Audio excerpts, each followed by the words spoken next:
আজি আমাৰ 69তম বুৰৈপৰীয়া সাংস্কৃতিক সমন্বয় মঞ্চৰ উদ্যোগত অনুষ্ঠিত হৈ থকা ৰাসৰ 69তম বৰ্ষ। আজি প্ৰথম কাৰ্যসূচী লাইখুটা আমাৰ স্থাপন কৰা হৈছে। ইয়াৰ পিছতে অহা 15 আৰু 16 ডিচেম্বৰ তাৰিখে আমি দুদিনীয়া কাৰ্যসূচীৰে ৰাস ভাগ উদযাপন কৰিবলৈ মনস্থ কৰিছোঁ। হয়, এবাৰ আগতে যেনেকৈ সোনকালে কৰিবা, দেৰি হোৱা কিবা কাৰণ কিবা আছে নেকি?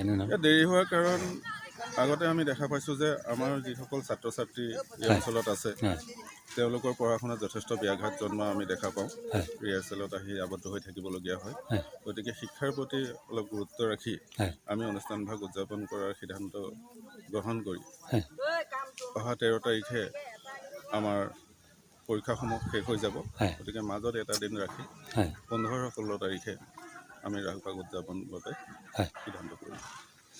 হয়, কি ক'ব? এবাৰ কলা কৌশলী কেনেধৰণে ৰাখিছে বা দূৰ দূৰণি কাৰোবাক মাতিছে, আমন্ত্ৰণ কৰিছে নেকি? কথাখিনি জনাব অকণমান। পোনপ্ৰথমে মই NETV মই শুভেচ্ছা জনাইছোঁ আমাৰ ইয়াত আহি এইখিনি বাৰ্তা সংগ্ৰহ কৰাৰ কাৰণে। আমাৰ আজি প্ৰথম লাইখুটা আজি কাৰ্যসূচী হৈ গ'ল আৰু ইয়াৰ পিছতে আমাৰ 8 ডিচেম্বৰ তাৰিখে আমাৰ শোভাযাত্ৰা আছে। আমাৰ মেইন তোৰণখন আমাৰ উন্মোচন কৰি আমি গাংমু থানলৈ যাওঁ। গাংমু থানৰ পৰা এটা প্ৰচাৰ কাৰ্যৰে আমি আহি আকৌ এই ৰাস ফিল্ডত আমি উপস্থিত হওঁ।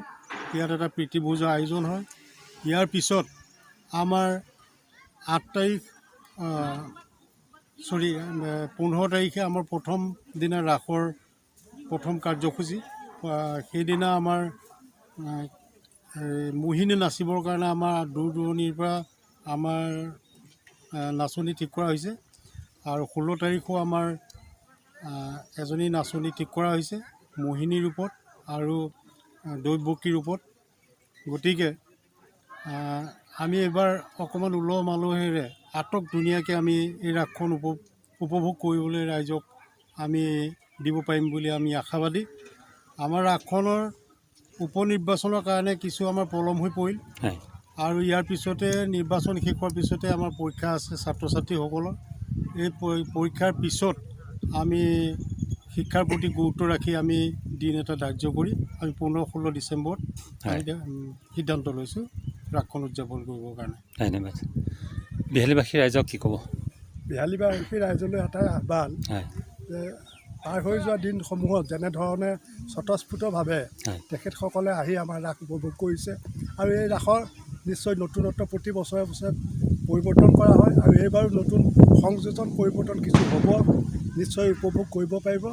এটা উপভোগ্য ৰাস হ'ব বুলি বিবেচনা কৰিছোঁ। ধন্যবাদ। হয়, আপোনাৰ পৰা অকণমান জানিব বিচাৰিম। যথেষ্ট মানে কলা কৌশলীৰ ক্ষেত্ৰত আপুনি আগবাঢ়ি আহিছে। আপোনাৰ পৰা অকণমান জানিব বিচাৰিম কেনেধৰণে আগবঢ়াই নিব ৰাস মহোৎসৱ। কৃষ্ণ শংকৰ আগবঢ়াই দিবলৈ বুলি কথা নাই, আহিছোঁ বুলি এতিয়ালৈকে ভবা নাই, একো শিকা নাই। প্ৰভু ভগৱন্তৰ লীলা মেলা আপোনাক সবৰ আশীৰ্বাদ লৈ পেলাই এই ৰুমাইৰ পৰা ওলাই গৈছোঁ।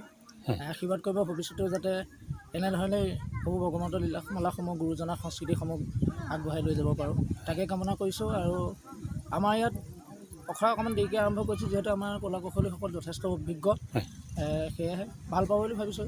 নতুনত্ব কি কৰিব পাৰোঁ। জুবিন গাৰ্গৰ গীতসমূহৰ ওপৰত আধাৰিত গানে কি আনে নামৰ এটা সুন্দৰ অনুষ্ঠান আপোনালোকৰ ওচৰলৈ আহি আছে অতি শীঘ্ৰে।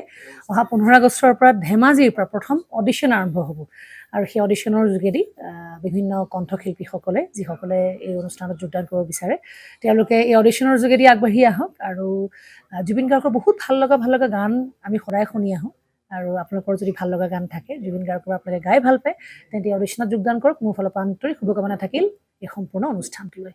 ধন্যবাদ।